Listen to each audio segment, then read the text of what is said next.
Welcome, everybody, to the Big Book Roundtable in the RICO 12 family of recovery resources targeted at people from all backgrounds, faiths, and places dealing with addictions of all varieties. In this meeting, I sit around a virtual table here on Zoom with David G. and Nikki M., and we take a dive into the Big Book of Alcoholics Anonymous. We talk about line by line what we learn, the history, how we can apply it in our lives, and how we can share it with others. And I'm really grateful that David and Nikki are willing to do this with me on a regular basis where we just do this. It lifts me, and I hope you and the listening audience get lifted by it also. Before we jump into reading the next section in There is a Solution, which is chapter 2 in the Big Book, let's introduce our moderators and our panelists here on the roundtable. Nikki, if you wouldn't mind jumping in and just saying hi and introducing yourself. Hi, I'm Nikki M., and I'm a grateful member of many fellowships. And, I'm just a servant here today, and I want to share my experience, strength, and hope. And I'm very grateful to be at the round table with you guys. Thanks, Nikki. David. Thank you, Justin, for your service, man. You're awesome. Hey, everybody. I'm David G. from Oklahoma. I'm an alcoholic addict. And I'm a member of many fellowships as well. So I am very grateful to be at this virtual roundtable with you guys. Thank you. Thanks, David. And I just realized that I didn't introduce myself. I just jumped in and got right to it. I'm Justin B. I am a son of God and a recovering addict of multiple fellowships also, living in the miraculous recovery that is described in the Big Book of Alcoholics Anonymous. And I'm just grateful to be here, grateful to be the host and one of the panelists on this roundtable.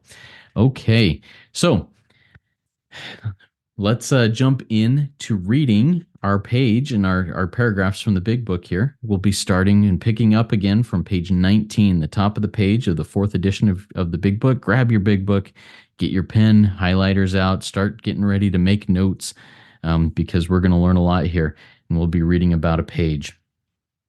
All right.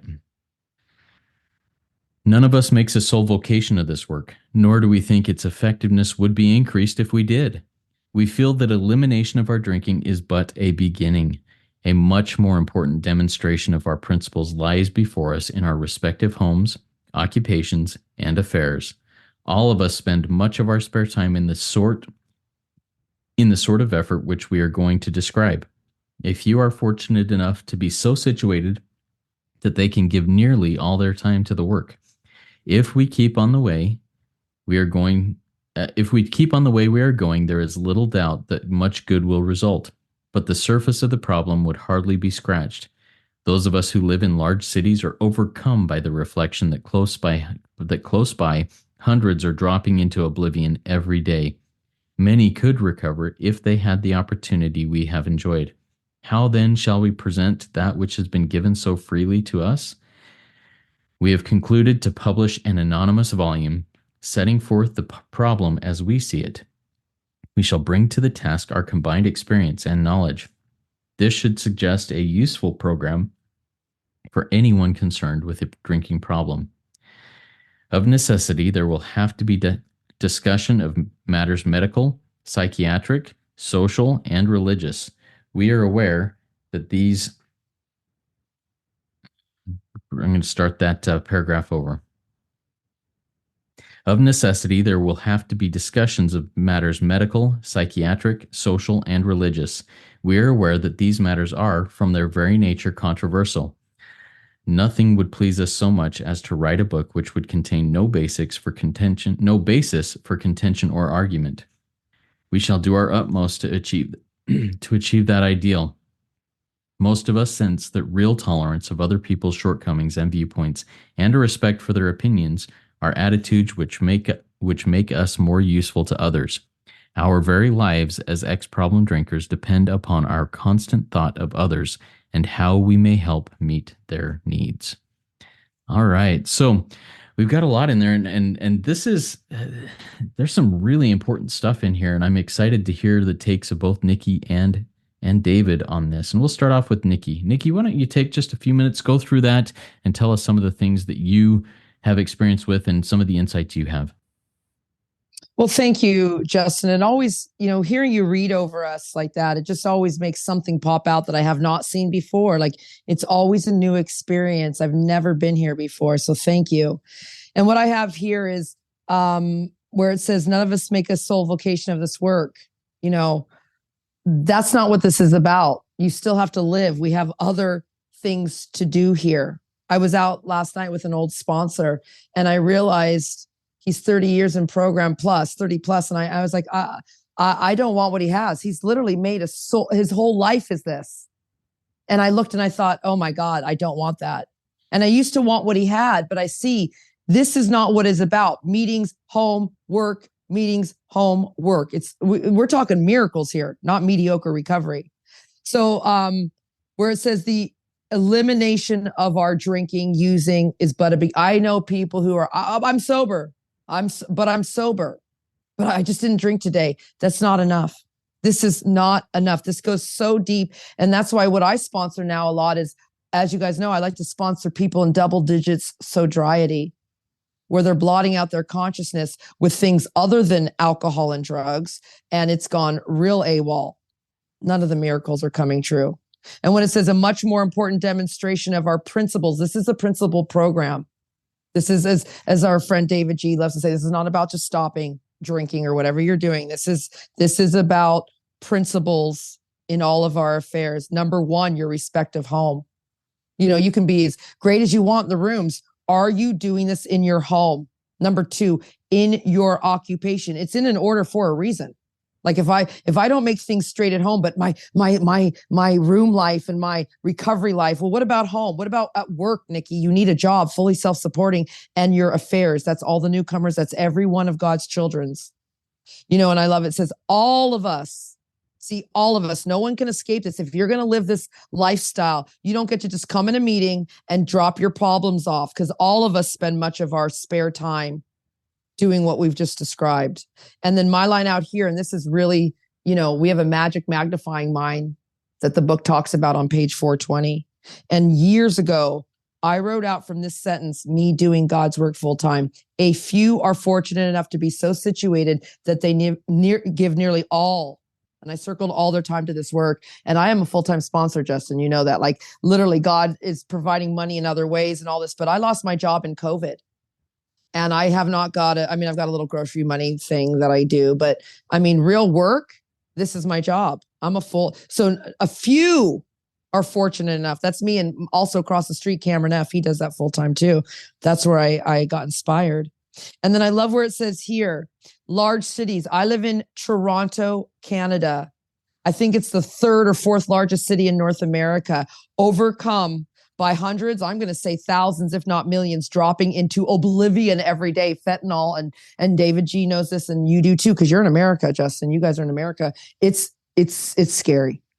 It's suicide sober scary. Dropping dead every day. My line out says everyone's dead asleep and disconnected. And this is what I spend a lot of my time doing. I know you do, Justin, and I certainly know David does. How then shall we present that which was so freely given to us? The book talks about it. We read it on the next page where it says constant thought of others and how we may help their needs. Page 159 says it. Constantly thinking how they might present the discovery to some newcomers. I spend a lot of time doing that. I spend a lot of time thinking about how I'm going to present this to people so they don't kill themselves, because they deserve the opportunity that we enjoyed. And I love this where it says this should suggest a useful program. Everybody, if you're listening, this is a program. Take the program out of the phone or the computer that you're listening to us on. You won't be able to listen. See, my old programming was really bad. I need to be reprogrammed. This is a useful program. And yeah, there's a lot of controversial things in this room. Religion, God. When I go to a dinner party, I'm like, you want to clear a room? You want Nikki M to clear a room? Let me talk about politics and God. I'll clear it real quick. So I don't do that anymore. Okay, I don't even bring up those subjects. But here in this room, that's what we do. So we don't want this, argue. If what you're doing is working, but why are you here? You're in a 12-step room. So obviously something you're not doing is working. So get the book, believe the book, and do what it says.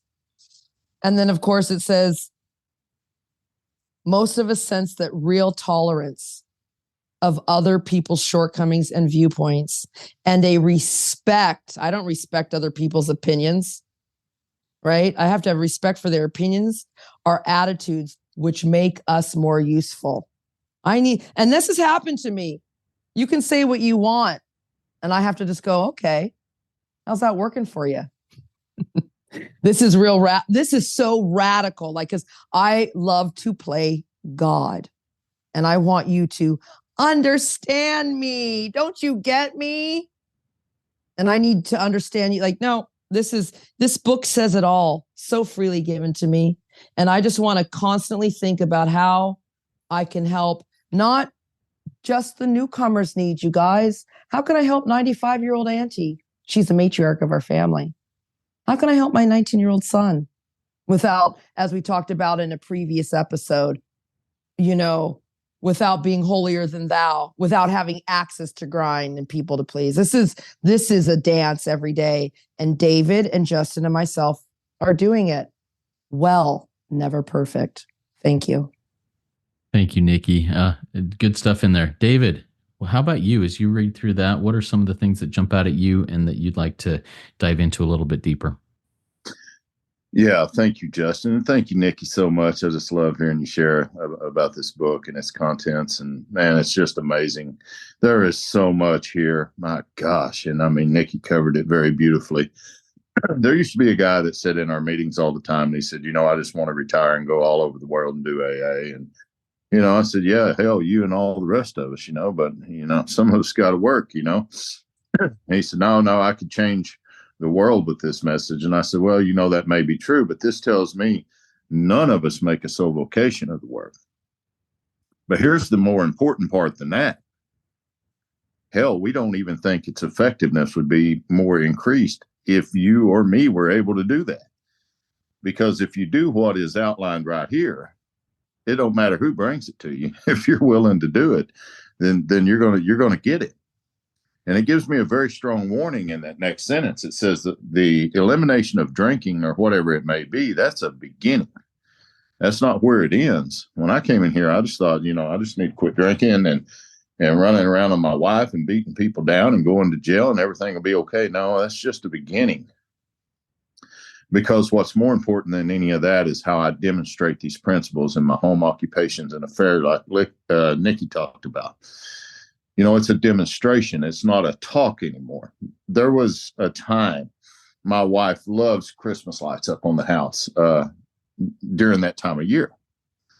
And she would almost beg me, please, David, just put those up. And I don't want to put that shit up. I got other things to do. I need to be at a meeting speaking somewhere. I'm spiritual this week, I got a guy to sponsor, and so I wouldn't do it. And then, so one year, she started in about it, and I thought, okay, all right, you want them up on the house? By God, we'll put them up on the house. So I called this little dude I know. He used to steal for me back in the day and run for me.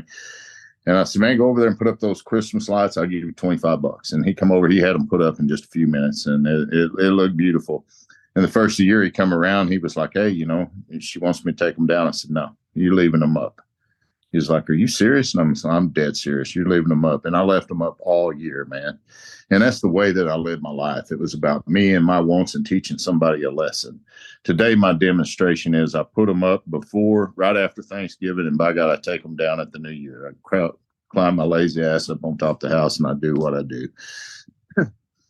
One of the other things that I began to do, and this was after 2019, after I hit an emotional bottom and after 25 years of sobriety, one of the things I do even to this day is I would go by her work. I would grab her car without her knowing. I'd go down, clean it up, vacuum it out, wash it, fill it up, take it back. And she wouldn't even know it until she got off work. Now, I'll tell you the truth. I did that in the beginning just to kiss tail because, man, I was in a lot of trouble with my behavior. But as time went on, this becomes something that I didn't feel like I had to do. This was something I wanted to do. And I would get off of work earlier than her. So I would come home. I would make dinner. I would, there used to be clothes in the dryer. Hell, that was her job, not mine. I ain't messing with that stuff. Today, I make sure all that stuff is taken care of. So I began to learn how to practice the principles in my home. I used to cheat at my job. I would take advantage of stuff. If I took a day off, I'd use a sick day rather than a vacation day. I don't do that stuff anymore.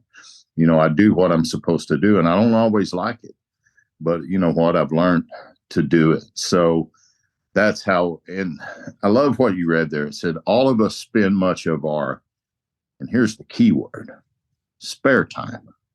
I missed that somewhere along the way. If I got to have time for my family, if I need to have time for my job to practice these principles and have a demonstration, then this other stuff is going to have to be done in my spare time. See, my job I did in my spare time. My family, my marriage, I did in my spare time. That didn't work out so well for me. Today, I absolutely don't do that. I can gauge my relationship and my walk with God by my relationship and my walk with my wife. Am I holding secrets from her? If I'm doing that, I'm holding secrets from God. Am I playing the field? If I am, then I'm not being honest with her. I'm not being honest with God. My sponsor told me, David, you need to learn to love to lose the taste to your past. And I thought, what the hell does that even mean? I don't get it. He said, because if you see something you still want to dabble in just a little bit from your past, you're not going to do very well at demonstrating these principles. You're going to have to learn how to love to lose that. Now, I didn't mind losing it, but I sure as hell didn't love losing it. I'll tell you that was a process, not an event. But as you come on down through the reading, and Nikki really touched on this, those of us who live in large cities are overcome by the reflection that close by hundreds are dropping into oblivion every day. Look at our fellowships.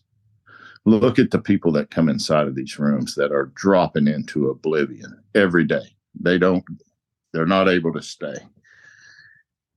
So how shall we present that? What's been freely given us? I love it. Says, we've concluded to publish an anonymous volume. It didn't say go to 90 meetings in 90 days, do this, do that. No, we've published an anonymous volume here, setting forth the problem as we see it. So we know from our volume, the doctor's opinion, the first 3 chapters are step 1. That's the problem as we see it. We shall bring to the test our combined experience and knowledge. That's what we did in chapters 1, 2, 3 in this book. This should suggest a useful program that's found in chapters 5, 6, and 7 for anyone who is concerned with the drinking or whatever the problem may be. But if you're not concerned, if you just want a little relief, then you might need another lesson instead of a blessing. So, that's going to be on you. Bottom of the page. Most of us sense that a real tolerance, not just tolerance, but a real tolerance of other people's shortcomings and viewpoints. I don't like others' points of view sometimes, especially when it don't line up with mine. But as I begin to recover from self, I started listening and looking at other people's viewpoints. I have a respect for their opinion. It doesn't mean I'm going to condone bullshit. I promise you, I'm not going to do that in bad behavior. I'm just not. But if that's how you want to live your life, I respect that for you. You're just going to have to do it without me. And I love what it said. These are the attitudes that makes me more useful to other people. Our very lives. And for me, that's hopeless, or it was. And there's that promise again. Ex-problem drinkers depend upon our constant, not once in a while, not during prayer and meditation, my constant thought of others and how I may help meet their needs. So I ask my guys to do this. After constant thought of others, put a question mark. When you're reading through this book or you're reading through it with somebody, look at this in your own life. Is your life still dependent upon your constant thought of others? Because I get a lot of nightly reviews that come to me off of page 86 of the Big Book every night from the guys I sponsor. That's a requirement. You got to do that. There are no days off on that. You don't get extra merits for it either, by God. That's the way of life. So when I see in there, my wife done this and my wife done that, and, at work done this, and now, I always bring them back to this page. Where is your thought of those other people, and how are you helping meet their needs? Not yours, theirs. And I have to ask myself that same question. And if I get honest about it, whenever I'm doing that, man, I'm outside of me. Life is good. And it's just been a beautiful way to live. Man, I love this program. I love this book. And I just love being at this roundtable. It's so inspiring. It's good stuff. I mean, if you're listening to us here, you may say, I don't know if that should work for me or not. Well, it probably won't if you don't do what we did. So, and don't feel like you're going to be perfect at doing it. I don't know about these guys, but I know about me, and I am definitely not perfect in the way that I've done this, but I've been able to stay here and have a hell of a lot better life because of it. So, Justin, thank you for your service, brother. Nikki, I love you guys.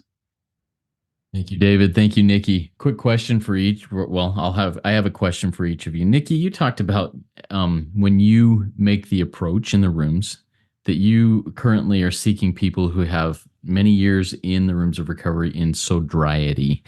I'd like you to explain what sobriety means, kind of define that, and then go into why you get so much fulfillment from working in those with those types of people. Oh, that's a great question. Well, number one, what is sobriety? It's none of the promises are coming true. So if you know the promises, just do them backwards. That you're not free. You're worried about money, but it's sobriety's here on page 52 of our big book. It's the spiritual malady, the dry drunk. It says we're having trouble with personal relationships, and much like David said, I'm learning so much. Put a question mark. Are you having trouble with personal relationships? Sober. You can't control your emotional natures? Sober. You're prey to misery and depression, otherwise known as self-obsession. Sober. You can't make a sober. This is what it looks like to be in a program. You're full of fear and you're unhappy and you can't be of help to other people, but you're just not drinking. That is sobriety, I should say. And then go even deeper, because on page 428, what does it really looks like? It looks like this. You reach a crossroad. You're sober about 6 months, 6 years, and you're not getting any better, and you're contemplating suicide almost every day. Your emotions are swinging between paralyzing despair and murderous rage, often in the space of a single moment. I'm not happy, joyous, or free. You're miserable and you're sick of it. I mean, that's the result of living on page 52. And that's a story we can all relate to in the back on page 428.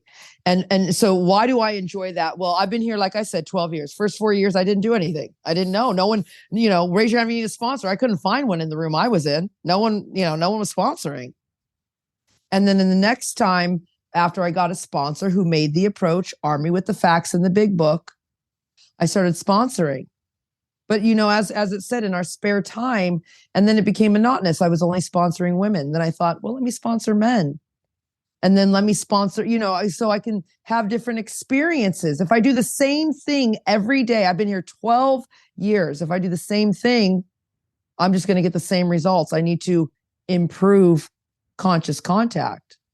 So I'm in other rooms where alcoholics don't tend to go, maybe, and they're sober and they're picking up their chips, but they're dying, as our friend David G says, on lust, sex, food, under-earning, scrolling, you name it, blotting out their consciousness with other things. So why do I love that? Because that's the miracle. See, when it says, we read about it on last episode, when people take up their beds and walk again, because these people have been sober, they just don't realize that they're not free yet.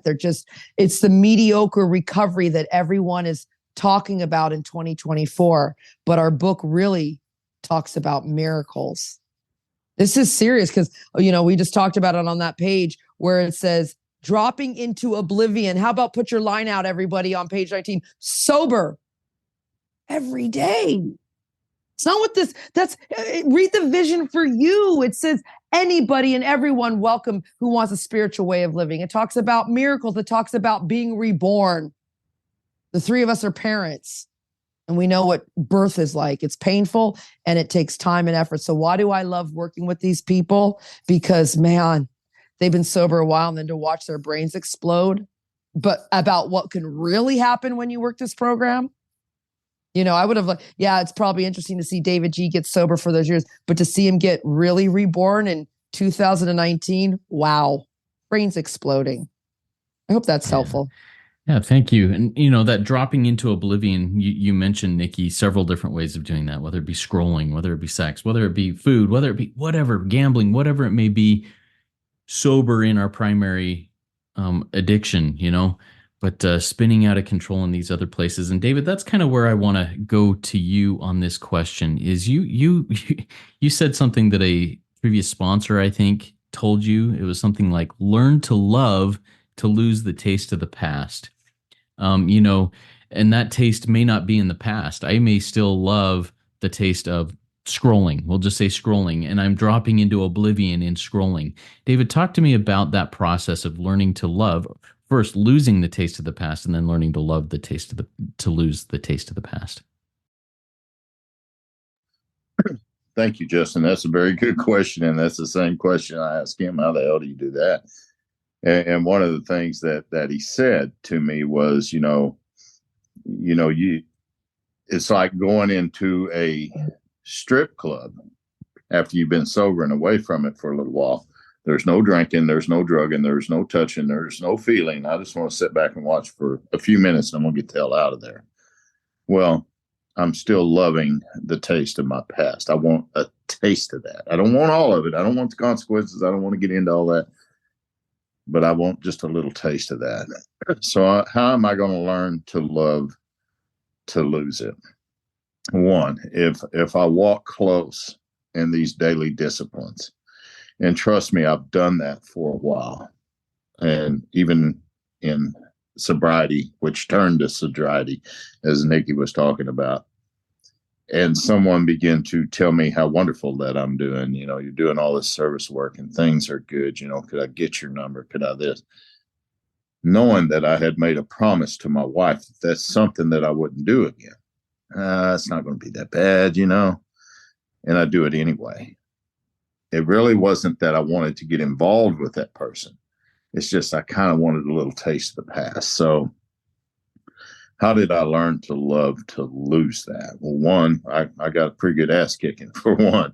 And that was one of the biggest catalysts in wanting to learn how to love to lose it. But the other thing is I've learned through this process of this work, if I don't stay close to God, then it's always, always, always right there waiting on me. Steps 10 and 11 has been the greatest tool in helping me to continue to learn to love to lose the taste of that.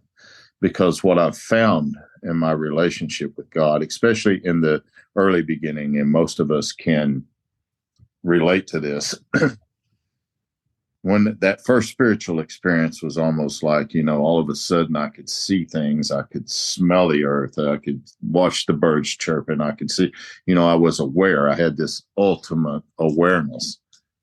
And it's like I turned from the love of that unknowingly, like our book says on page 53 at the bottom, this was natural. But let us think a little more closely without knowing it. And those are the key words, without knowing it. Hell, I don't even know it.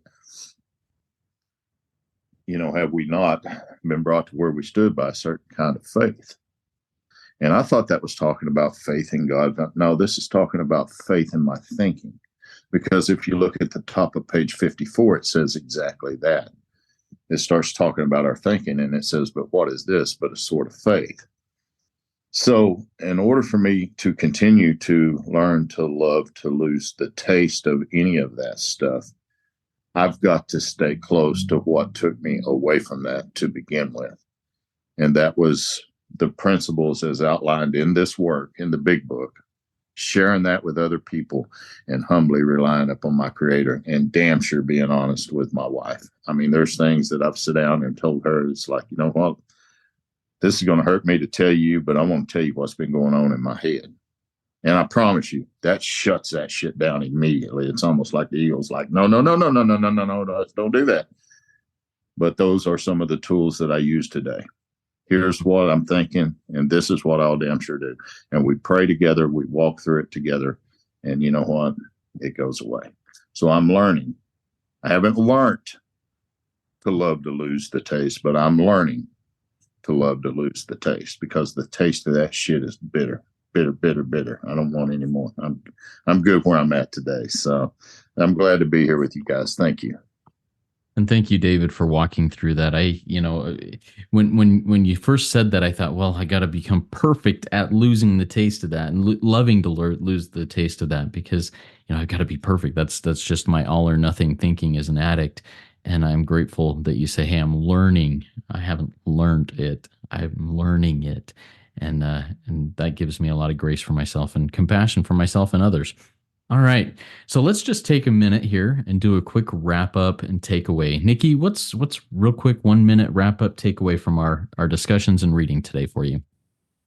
Well, final thought is I need David and his wife to come to Toronto. Okay. You have a place to stay, David. I'm not far from Niagara Falls. Nice romantic weekend. And then my final thought is, how do I shut that shit down?